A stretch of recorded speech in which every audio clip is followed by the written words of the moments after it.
92.7 big FM पे आप सुन रहे हैं यादों का idiot box with Nilesh Mishra. दोस्तों, आज की कहानी का नाम है मानिक के मामा जी और इसको लिखा है सम्राट चक्रवर्ती ने। डूबते सूरज की ओर पीठ करके खड़ा था मानिक। कमर पे हाथ टिकाए एक टक सामने वाले मकान को देख रहा था। कमजोर पड़ती रोशनी में भी कितना शानदार लग रहा था उसे अपना घर। याद शहर की एक छोटी सी प्राइवेट फूड प्रोसेसिंग कंपनी में अकाउंट्स देखता था वो। छोटे ताऊजी की सिफारिश पे उसको नौकरी मिली थी। ताऊजी ने कहा था, मन लगा के काम करना, 1-8 साल में परमानेंट हो जाएगा तो जिंदगी बदल जाएगी। 6 साल हो गए थे। 5 के बदले अब 7,000 मिलने लगे हैं। बस और कुछ नहीं बदला। पहले मानिक 3-4 दोस्तों के साथ एक डॉर्मेट्री में रहता था। करीब 3 साल पहले जब उसकी शादी हुई तो उसके अपने मामा सोहन लाल की पत्नी मतलब मानिक की छुटकी मामी ने कहा, हमारा आउट हाउस वाला सर्वेंट क्वार्टर तो खाली पड़ा है, तो बहू को लेके यहीं आ जाना। सोहन लाल पोस्ट ऑफिस में बड़े बाबू थे। उनको शास्त्री नगर में सरकारी बंगला अलॉटेड था। सो मानिक अपनी नई नवेली दुल्हन देवी के साथ उनके सर्वेंट क्वार्टर में शिफ्ट हो गया। छुटकी मामी ने उनकी आवभगत की, सर्वेंट क्वार्टर की सफाई में भी हाथ लगाया, पर मामा जी कटे कटे ही रहे। मानिक ने देवी से कहा, असल में मामा शुरू से ही थोड़े सीरियस टाइप हैं। पहले महीने के आखिर में देवी ने मानिक के हाथ में 1,000 रुपए रखे और कहा, ये मामा को दे आओ। ये किस लिए? मानिक ने पूछा। घर का किराया। मगर मामा ने तो मामा ने मांगा नहीं, फिर भी। देवी ने बात को खत्म करने के लहजे में कहा। मामा ने पैसे रख लिए और फिर बिना कुछ कहे ही अंदर चले गए। मानिक को थोड़ा बुरा लगा। अरे इसमें बुरा लगने वाली कौन सी बात है? उनकी भी जरूरतें होंगी और हमें किसी का एहसान क्यों लेना? वैसे भी मुफ्त का कुछ नहीं होता, देवी ने बिस्तर लगाते हुए कहा था। मानिक को पहली बार एहसास हुआ कि उसकी ये शांत घरेलू बीवी दुनियादारी में उससे कहीं आगे है। देवी की छुटकी मामी से अच्छी पटने लगी थी। स्पेशल कुछ भी पकाती तो कटोरी भर के छुटकी मामी को दे आती। छुटकी मामी को उसके हाथ की गुड़ वाली खीर बहुत पसंद थी। पर मामा की रुखाई जस की तस रही, बल्कि बढ़ गई थी। किसी दिन मामा टंकी की पानी का सप्लाई रोक देते तो किसी दिन उनकी खिड़की के नीचे कूड़ा फेंकाते। मानिक को सुना सुना के कहते, इन गरीबों की जाति नाशुक्रों की है, रहने को जगह क्या दे दी तो सर पे मूतने चले। छुटकी मामी बीच बचाव करने आती तो उसे भी डपट के चुप करा देते। अलगाव धीरे धीरे बढ़ता गया। मानिक भी उम्र और रिश्ते का लिहाज भूलने लगा था। वो भी गुस्से में अनशन बक देता। देवी उसको चुप कराती, समझाती, फिर भी बात बिगड़ती गई। उस रोज देवी तकिए पे खोल चढ़ा रही थी, तभी छुटकी मामी अंदर आई। उनका चेहरा कुछ जर्द सा लग रहा था। आप सुन रहे हैं यादों का edit box with Nilesh Mishra, सिर्फ 92.7 बिग एफएम पे। देवी और मानिक को सर्वेंट क्वार्टर में रहते 2 साल हो गए थे।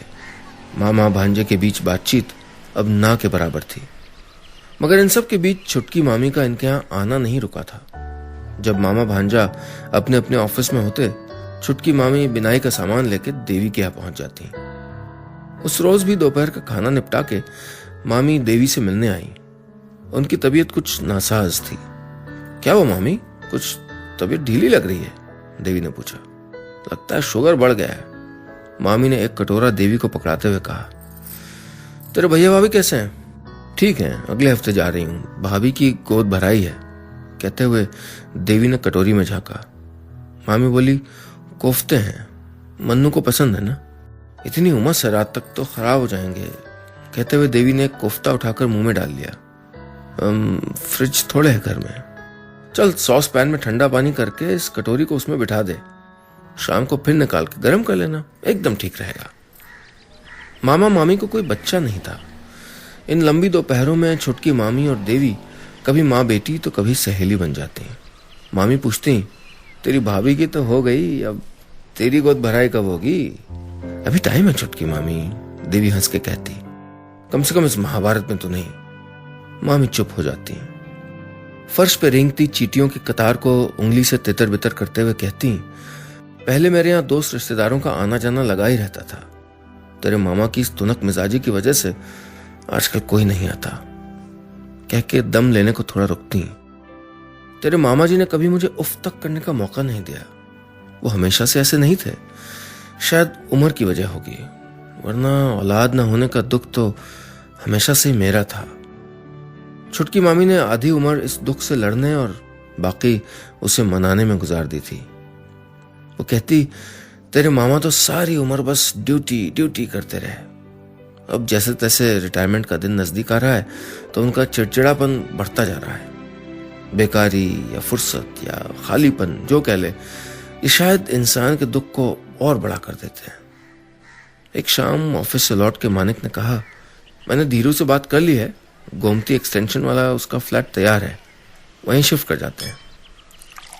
चाय छानते हुए देवी पलटी, लेकिन वो एरिया तो शहर के बाहर है ना, मैनेज कर लेंगे, मानिक ने कहा। रोज रोज मामा की खिटपिट से तो अच्छा ही है ना। अरे उनकी उम्र हो चली है, अकेलापन है, हो सकता है उनकी उम्र तक मैं और तुम भी ऐसे ही चीखें चिल्लाएं। मानिक को चाय का कप बढ़ाते हुए देवी बोली, अगर घर छोड़ना ही है तो जाने से पहले उनसे कुछ बात करनी होगी। आप सुन रहे हैं यादों का edit box with Nilesh Mishra, सिर्फ 92.7 बिग एफएम पे।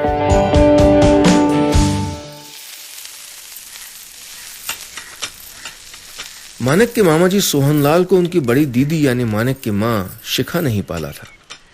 शिखा को सोहनलाल अपनी माँ की तरह मानते थे। रुद्रपुर में शिखा की शादी हुई तो सोहनलाल ने भी दीदी के पीछे पीछे वहीं तबादला करा लिया। शादी के 12 साल बाद मानिक को जन्म देते हुए शिखा चल पड़ी।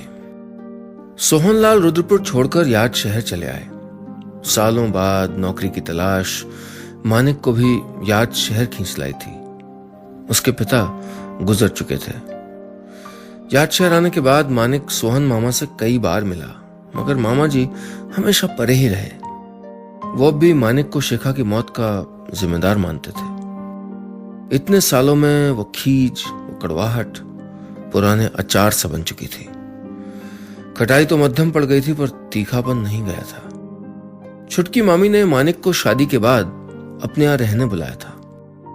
घर भर मेहमान और रिश्तेदारों के सामने तो मामा जी चुप रहे, पर घर आके वो मामी पे बिफर पड़े। मामी ने समझाया, हम दोनों की उम्र हो चली है, रात बेरात कुछ हो गया तो कौन है अपना जो देखेगा। मानिक अच्छा लड़का है, उसकी मदद हो जाएगी और हमें अपना सहारा मिल जाएगा। खाना छोड़ के उठ गए थे उस दिन मामा जी। अपने ही घर में कैसे बर्दाश्त करेंगे मानिक को, उस मानिक को जिसे देखते ही उनको कफन में लिपटी अपनी दीदी का वो बेजान चेहरा याद आ जाता था। देखते देखते 3 साल हो गए मानिक और देवी को सर्वेंट क्वार्टर में, पर अब भी मामा जी अपने इर्द गिर्द खुद की खींची हुई लकीरों को मिटा नहीं पाए थे। उस रोज मामा जी बरामदे में बैठ के अखबार पढ़ रहे थे। देवी को अपनी ओर आते देख उन्होंने अखबार को तह करके बगल में रख लिया। देवी ने कहा, जरा मामी को बुला देंगे। मानिक को चाहे जितना गाली गलौज करते हो, देवी से आज तक कभी कड़वा नहीं बोला था मामा जी ने। हमेशा की तरह उन्होंने दूसरी तरफ देख के गर्दन हिला दी। देवी बोली, आपके और छुटकी मामी के लिए थोड़ा खीर लाई हूं। नहीं चाहिए, मामा जी बोले। वो मामी को गुड़ वाली खीर पसंद है, इसलिए सोचा। तो मामा जी अचानक चिल्ला पड़े, तुम्हें नहीं पता उसमें शुगर है? खीर से अच्छा जहर ला के दे दो। देवी ने महसूस किया उसके कान की लौ गरमाने लगी थी। तभी पीछे से किसी ने उसको पुकारा, देवी अंदर चलो। उसने मुड़ के देखा, गेट पे मानिक खड़ा था। दरअसल मामा ने मानिक को पीछे से आते पहले ही देख लिया था। घंटे भर बाद भी मानिक गुस्से में उबल रहा था। क्यों गई थी तुम वहां? अरे उस बुढ़े की किस्मत में ना औलाद का सुख है और ना तुम्हारे हाथ की सेवा। वैसे भी ये डूबती नाव है, 2.5-3 महीने में ये क्वार्टर जाने वाला है। अब किसी की बात क्यों सुनती? आज तो बुढ़े की खैर नहीं है। ये कहते हुए वो बाहर निकल गया। आप सुन रहे हैं यादों का edit box with Nilesh Mishra, सिर्फ 92.7 बिग एफएम पे। क्या समझते हो आप अपने आप को? घर पे रहने को दे दिया तो बाहर कुछ शोर सुन के देवी दरवाजे की ओर भागी।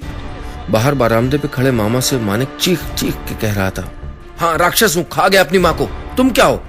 जा रहा हूं और देख लेना तुम्हारी चिता को कोई आग दिखाने वाला भी नहीं होगा। देवी की नजर सामने वाली खिड़की पे गई। एक जोड़ी बेबस नम आंखें उसी पे टिकी थी। देवी ने मानिक की बाह पकड़ के पीछे से खींचा। पागल हो गए हो, तुम्हारे मामा हैं वो। उसी शाम काम वाली के हाथ छुटकी मामी ने देवी को चिट्ठी भिजवाई।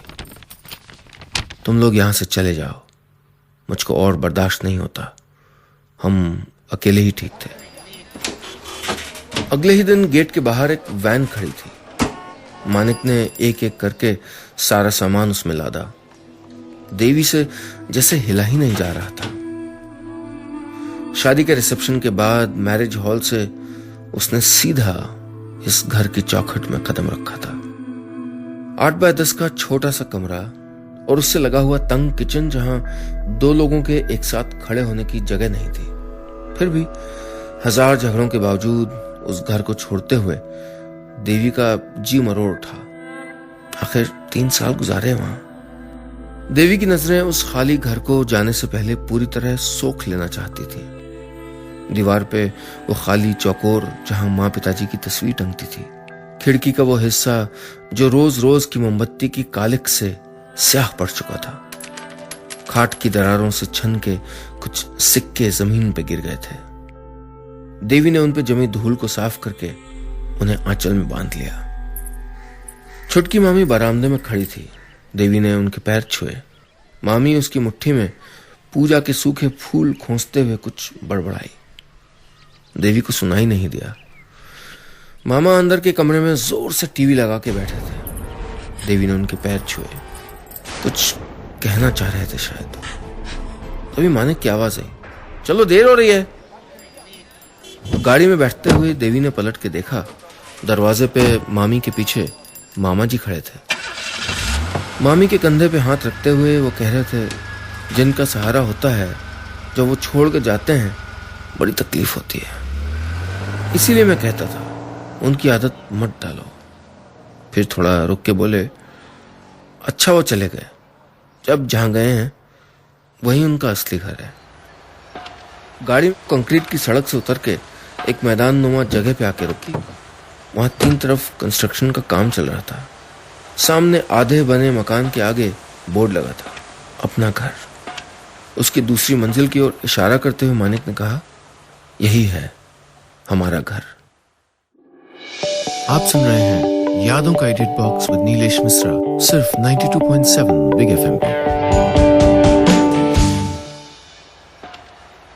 एक पल के लिए देवी को लगा जैसे मानिक मजाक कर रहा है। अरे दरवाजे खिड़कियां तक नहीं, पलस्तर नहीं हुआ, वायरिंग भी लगता है पूरी नहीं है, कैसे रहेंगे हम यहाँ? देवी ने पूछा। इसके अलावा और क्या चाह रहा है? मानिक गाड़ी से सामान उतारते हुए बोला। अंदर वाले कमरे में खिड़की दरवाजे लगे हुए हैं, लाइट फैन का कनेक्शन भी है, उतनी परेशानी नहीं होगी। देवी को पता था कि उनकी हैसियत फ्लैट लेने की नहीं थी। वो तो धीरू मानिक का दोस्त था, इसलिए ये बंदोबस्त हो पाया था।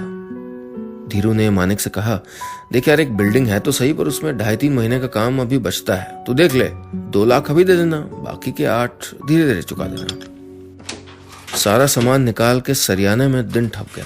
गैस वगैरह तो थी नहीं, एक केरोसिन स्टोव था, उसी पे देवी ने खिचड़ी बना ली। रात तक थकावट इतनी थी कि दोनों बिस्तर पे पड़ते ही सो गए। सुबह देवी की आंख खुली तो उसको एक पल लगा समझने में कि वो कहाँ है, और तभी क्वार्टर में बिताए गए वो 3 साल उस पे बादल बन के घिर आए। दिन बूंदें बनकर बरसने लगे। मानिक के लिए चाय टिफिन बनाना, झाड़ू लगाना, देवी ये सब कर तो रही थी, पर बिल्कुल बेसुध, बेमन से, मानो नींद में चल रही हो। रह रहकर छुटकी मामी का चेहरा याद आ जाता है और देवी की आंखें धुंधला उठती।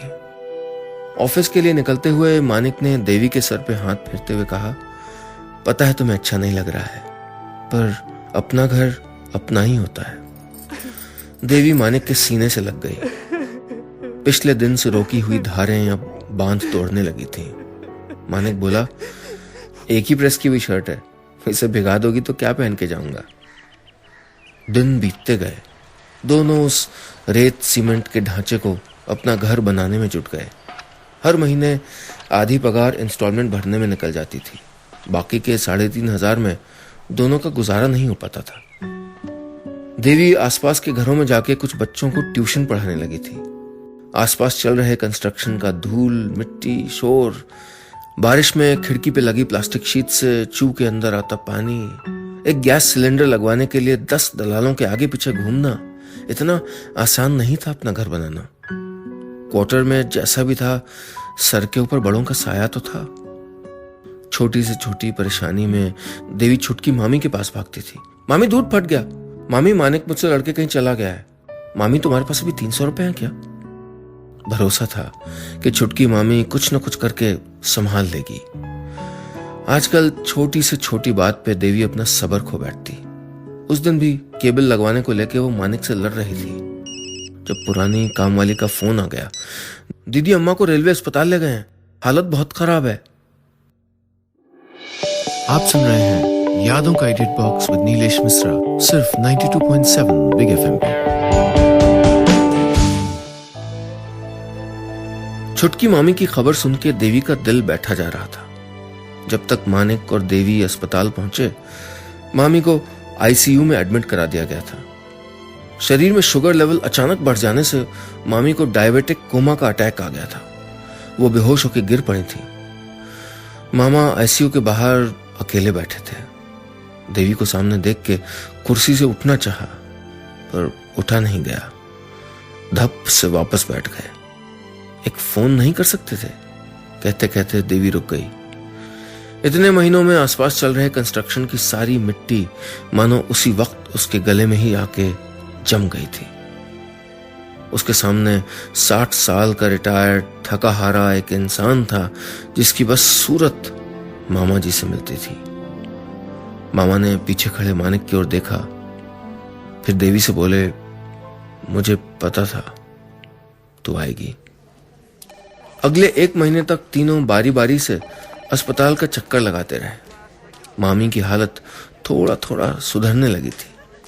इस बीच मामा को बंगला खाली करने का नोटिस आ गया था। उनके 1000 मना करने के बावजूद देवी जबरदस्ती उनको घर पे ले आई। सामने वाला पूरा कमरा बंगलों से आए पुराने फर्नीचर और पीतलों के बर्तनों से भर गया।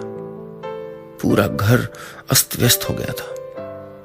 मानिक को कभी कभी खूब खींच मचती, पर देवी उसे आंखों के इशारे से चुप कराती। मानिक ने 1 हफ्ते की छुट्टी लेकर सारा बंदोबस्त किया। फिर एक दिन रात को करीब 12 बजे मानिक अस्पताल से लौटा। उसका चेहरा पीला पड़ चुका था। मानिक उजाले के इंतजार में बैठा था। मामा सो चुके थे, सो उनको जगाया नहीं गया। भोर होने वाली थी। मामा की आंखें खुली।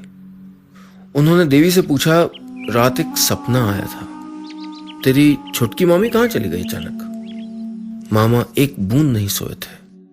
उनकी खामोशी देवी को बेचैन कर रही थी। मानिक ने कहा, मामा शमशान जाना होगा।